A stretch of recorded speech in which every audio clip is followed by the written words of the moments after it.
Good morning mga B. Andito tayo ngayon sa ating mga plant box. Tingnan natin ano nang nangyari. Bisitahin natin.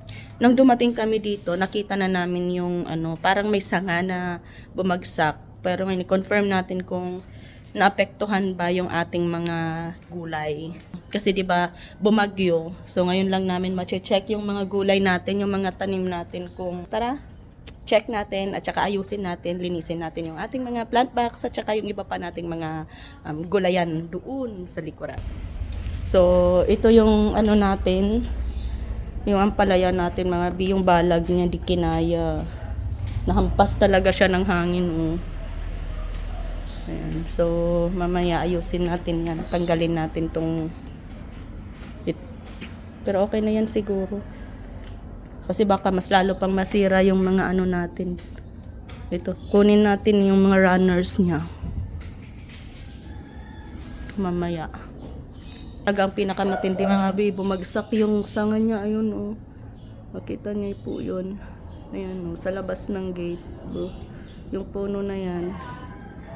Ayan naputol yung sanga. Tapos, bumagsak siya dito sa natin. Dito. Ayan, bumagsak siya dito. So kunin natin yan. Dito pa naman sa likuran yan yung talong. Inan natin yung talong. Wala na yung talong natin mga B. Flat na flat talaga siya.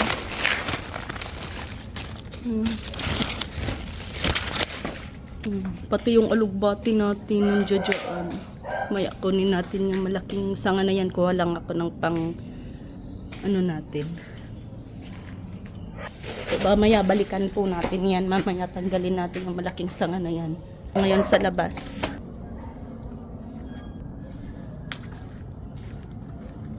Ano to? Putulin ng ano? Punitatan niya.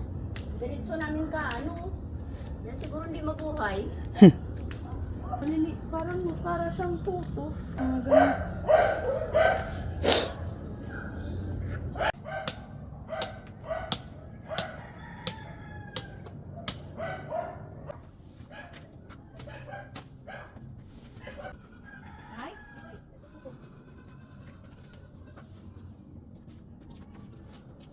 Ay, ano ko lang ito? Dito yan. Dito yan tabi na. Kasi ang nabubuksan ito Wala mo.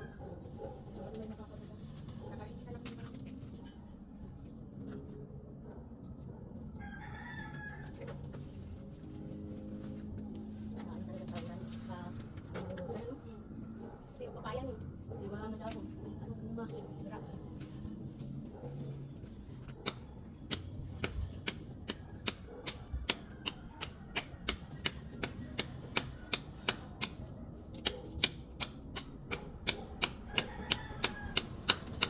Pati yung mga papaya, mga binawalan ng dahon.